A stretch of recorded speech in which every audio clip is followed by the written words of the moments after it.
Everything that I thought was on this car is not on it. So I thought it had 8.6 running gear, but it doesn't. Gives it a shock and it turns it all at once. Okay. Did a job like Oh my God. Woo! This is all useless.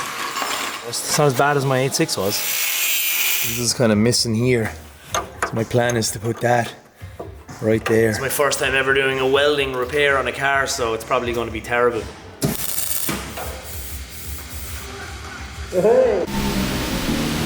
Hello everyone. So you might have been wondering what's going on with the Thai KE70. It's been a few episodes since we introduced it on the channel. I actually started tackling it a little while ago, and now it's time to start posting some updates. What's cool is a friend of mine found some photos of the car looking great in Thailand back in 2019, just outside Bangkok, before it made its way to Ireland and ended up in the state you've seen in our videos. This was the spark I needed to dive in and try get it back to something that looks like that. The first plan was to clear out the engine bay and make sense of what's going on in there. There was missing wires, some things were burned, and things were a bit all over the place. So we decided to pull the front end off the car and figure out what was needed and where we could go from there. I'm going to break this build down into a few episodes as it progresses. I'm trying to tackle as much of this car as I can on my own, and I really want to be more hands-on with my projects going forward, and this is the perfect machine to learn on. I really don't want this to turn into a 7-year rabbit hole like the 8.6. The goal is something cool, a little bit more simple and a bit more DIY, and hopefully a much quicker turnaround. So I really hope you enjoy the KE build series, and I hope you follow along with these episodes. Thanks guys, enjoy the video. So this thing is long overdue, so I'm going to get into it. My plan is to maybe get it on the road for the summer. It's going to be not a restoration. The KE70 is going to be kind of rough because I kind of like the rough and ready look. Not like badly, not hanging, but just like character. I think you don't need to restore this. I'll never do the same thing I did with the 8.6 again, I don't think. I'm going to take the whole front off it. The engine bay was painted over, burnt. Darryl is giving me a hand. We're going to suss out some lumage and kind of just figure out where we're going. And then I have all the 8.6 stuff, so I've been slowly accumulating parts for this. I've got wings over here. I've got a brand new radiator. I have 8.6 subframe, I have 8.6 arms, I have a 20 valve loom, I've got the engine over there, I've got an oil cooler. So I'm going to strip the front of it and begin prepping. I'm going to paint the engine bay just a kind of a primer grey colour. But it'll be kind of like a drift car, and it doesn't need inspection around, and it's not mint whatsoever, so I'm not going to make it mint. I just like these cars with a little bit of character. Like, I grew up being inspired by Motorfix and all that, so. And now after hanging out with Sakai from Motorfix, seeing his cars up close, I realised that they don't have to be perfect to be cool. Actually, really cooler that they're exactly. Yeah, really mechanically excellent. Like, I have all the goodies, everything, but it'll just be like, it'll have rust and it'll have dents. Let's begin. So yeah, I've jacked it up. Now I'm going to take the wheels off. Then I'm going to take off the whole front. Yeah, take out everything and just kind of get it to a place where we can go, right, what do we start putting onto it? And then during the week I'm going to check how the engine is, because I haven't checked it yet. But I have a new Sumford and there's lots of bits. I'm going to put the front flares on the back because the back ones are too big. I can try to convince Barry to weld them on, and we'll see. I have 2 bright seats for it. Probably leave the back interior in it because it just doesn't matter. Like, and there's a load of like weird aircon stuff in here and bits and bobs, so I'll take all that off as well. I think there's an 8.6 fuel tank in it. We'll find out. Everything that I thought was on this car is not on it. So I thought it had 8.6 running gear, but it doesn't. Turns out it has a standard back axle out of a KE70, and someone's actually put 8.6 brakes on it. It's got single row early spec shafts. Bit of a bummer. It's one of the reasons why I bought it. I was kind of hoping that it was like 8.6. Same with the subframe in the front. I thought that was 8.6 as well, but it's not. So this all has to come out and be replaced. And same with the back. That all has to eventually be replaced. Oh well. And both of us have a cold, so we're kind of sniffing away. I don't know. It's just Ireland. Let's get stuck in. Something rolling anyway. Yeah. You're going to. No, they're just kind of thrown together. So this car had no like water powered heating system. It was all aircon because it was built for hot countries, but there's a lot of crap in the back here. So there's the whole aircon setup here, which is not going back in. And then we have just rags, bits of sandpaper, bits of stuff in here. There's a viscous fan, an alternator. So yeah, just try and clear the whole thing out and then just get a base from there.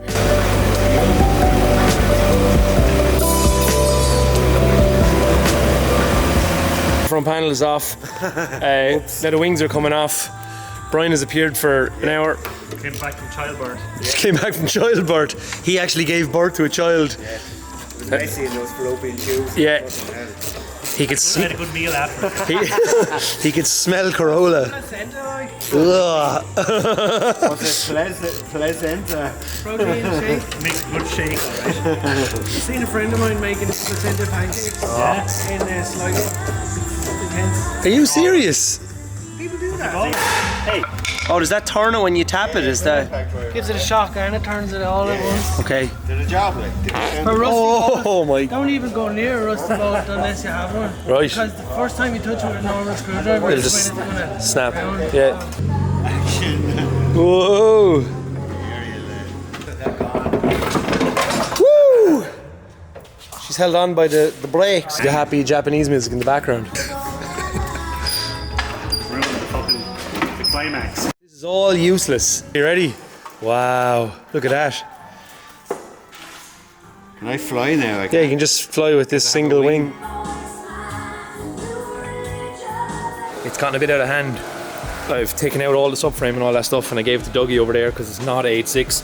Same with the suspension, but I got an 8.6 subframe not too long ago, so I gave it a clean.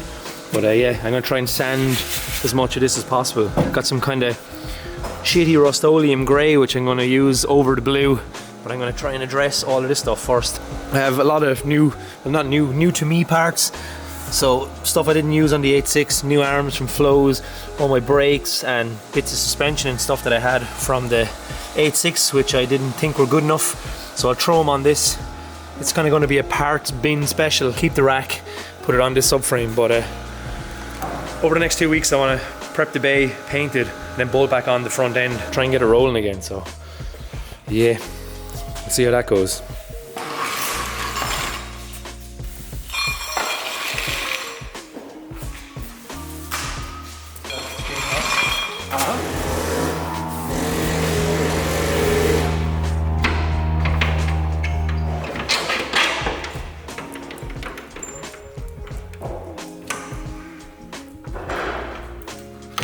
Right, the engine bay is not in terrible shape, just badly painted and a little bit of surface rust. It's not as bad as my 8.6 was. So I'm gonna wear wheel all this and this fucking shit here and whatever else and try clean it up. This is for the old cable clutch, and this is for the old air intake. So I'm gonna cut these off with a grinder because they're not needed anymore.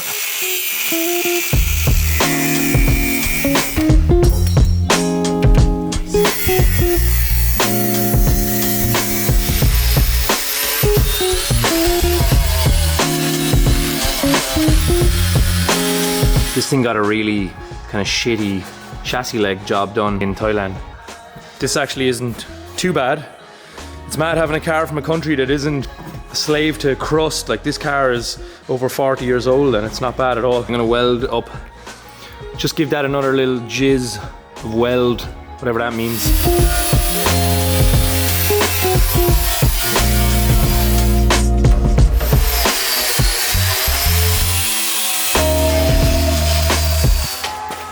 It's nice too, you know, I've got all my mates which are so gifted at doing stuff, and they've built me probably the best 8.6 I could ever have in my entire life. So I kind of want to build something a bit ropey, like a bit kind of more Japanese style, rough and ready. And yeah, I'm gonna try to do as much of this as I can on my own, because it's something I want to do. And with this, it doesn't matter if I fuck it up, like, because it's kind of shit. So I made this fucking thing out of a bit of flat metal, and I'm just gonna bridge that gap that's in the chassis leg. This is my first time ever doing a welding repair on a car, so it's probably going to be terrible, but I made this little bracket. I don't want to get too carried away, I just want to make it strong because the tension rod brackets actually go on there. So let's see how this goes. See, so this is kind of missing here, so my plan is to put that right there just to strengthen this. It's like 3mm, just fits there in that little snug area and kind of strengthens this up. So let's see how that goes.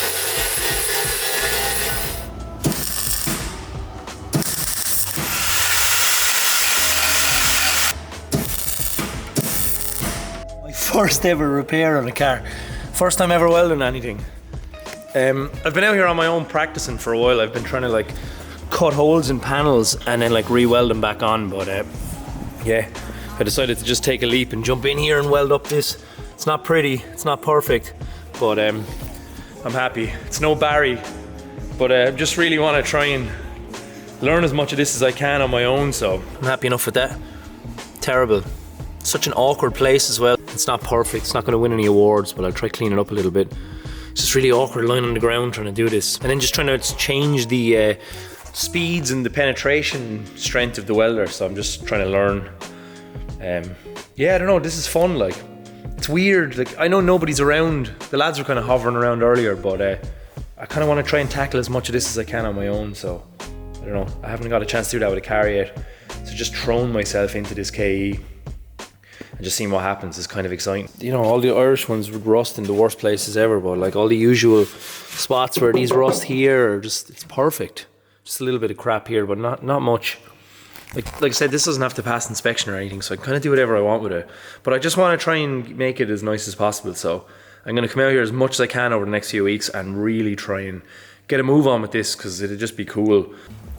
So we're back at it. I was here last night, but today I got a kind of a gunmetal direct to rust gate paint, which is kind of a gate. Which this is kind of a gate, exactly. I was going to do this colour, but I think it's a little bit too light, so I'm going to do this darker gunmetal colour, and hopefully that looks good. And the good thing about that is I can go direct to this kind of stuff without using a rust converter and then an epoxy primer and then a primer and then a paint. Nitromorse, which used to make really good paint stripper, but they don't anymore. No, anti-rust metal paint. This is hiding on the bottom of the front panel, so I'll just make this out of another piece of metal, weld her back on. So this wing that I was practicing welding on, I have cut out this piece, and then this, I'm trying to be a bit of a Barry here. So someday when you see this, Barry, thank you for the inspiration. See that there? So this is going to supposedly go here, like that.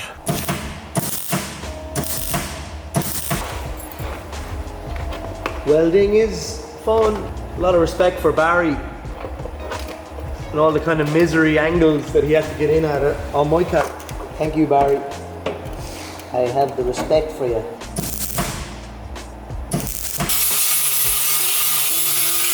Try to go in the deep end here with the welding. So hard, such a difficult spot. Come and see my second ever weld on a car ever. It's pretty terrible, but it'll do. It doesn't have a hole there anymore. That's good and strong. So I'll throw a little bit of that filler I got on both of these. It's kind of smoothing her out. But yeah, that should last a few years at least. I was just concerned because that's where the tension rod bracket goes here. So I just wanted to make sure it was 100%.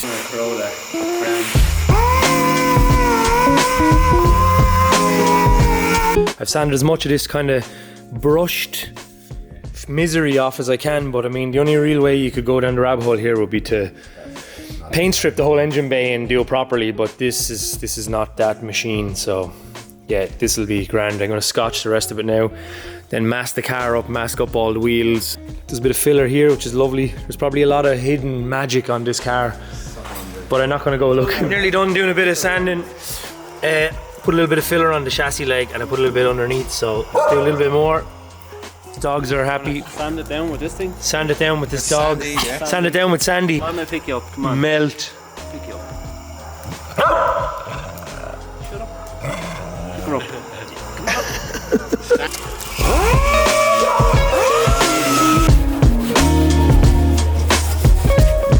It's scotched, so now I'll start taping stuff up and then panel wipe it.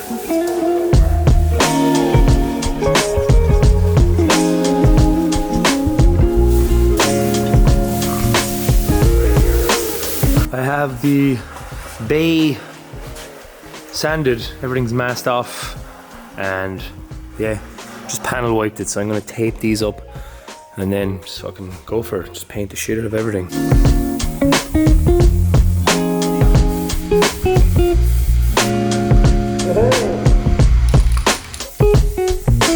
Starting to take shape. It's really hard to not want to like strip this whole engine bay back to bare metal and like do it absolutely 100%. But I was in Japan a few weeks ago, and a lot of the cars that were drifting at Motorland Suzuka were like really cool looking, but they were really rough. And I just really liked it. They were rough, but they had all the right parts, which kind of made them really cool. And on camera you probably can't see it as well because it's actually coming up not too bad, but you can see like the brush marks. So this engine bay was like hand painted at one stage. There's about 15 coats of just random paint or just whatever on this. So you can see the runs that were previously on it. See them on the firewall, look. Yeah, and there's bits of that everywhere. And like I could have spent hours trying to get all those runs off, but this is not going to be that car. So I've scotched everything. I've sanded everything down with like 240, 120 on some of the rougher areas. I just slightly jazzed up the chassis leg, and yeah, it's not too bad. I just wanted to get rid of the blue. So I've done 2 coats. I've done a light coat, like a dust coat or a grip coat, and then I've done the second one. And yeah, it's not too shabby. Like it's not going to win any awards, and I know if like Jackie or Barry sees it, they're probably going to just shrug their shoulders. But I like I've said a few times now making this video, I just wanted to try and do all this on my own and see how far I can get, because with the black 86 like we went all out, but I want this to look like some random, I just want it to look like a dodgy KE70 you'd see at a track day in Japan. And yeah, it's hard, like I said, it's hard to not want to go 110%, but it just will mean more time, more effort. And the objective with this car is to go drifting in it and daily it and try and just like have it a little bit like, you know, for everything. And you can see the front panel here. It was like probably turbo once, but you can see, look at that, like it was like hacked. And like it's pretty bad. Like, man, on camera this actually looks great. This fucking gate paint. I just took a gamble on this stuff. Because I was going to buy epoxy and like, you know, use 3M like metal rust converter and all that, but I was like, do you know what, I'll wire wheel everything back and I'll just use like a direct to rust, direct to metal, just out of a can, metallic grey, and just see what happens. And fuck, like that's only 2 coats, 2 cans. That's looking good, but it's a homemade front panel that's been like welded on here. Look, it works. It all works. I'm sure where this car came from, people didn't have that much money, so they just were doing whatever they could with whatever they had. I can't wait to get a subframe in this and start putting parts in here. It won't look as shit then when there's a load of nice stuff in here. So I'm very, to be honest, I'm not even going to lie, I'm actually really proud of myself, because it's the first time I ever did a welding repair on a car, and it's the first time I ever put filler on a car myself. I never done any of this stuff. I usually just let my mates do it, so for a first attempt, it's not fully terrible. Also, yeah, just did the full Japanese style thing and just metal foil tape over the holes. And yeah, it doesn't look too bad at all. Yeah, cool. Just keep going. Put back on the Deftones and just keep her going.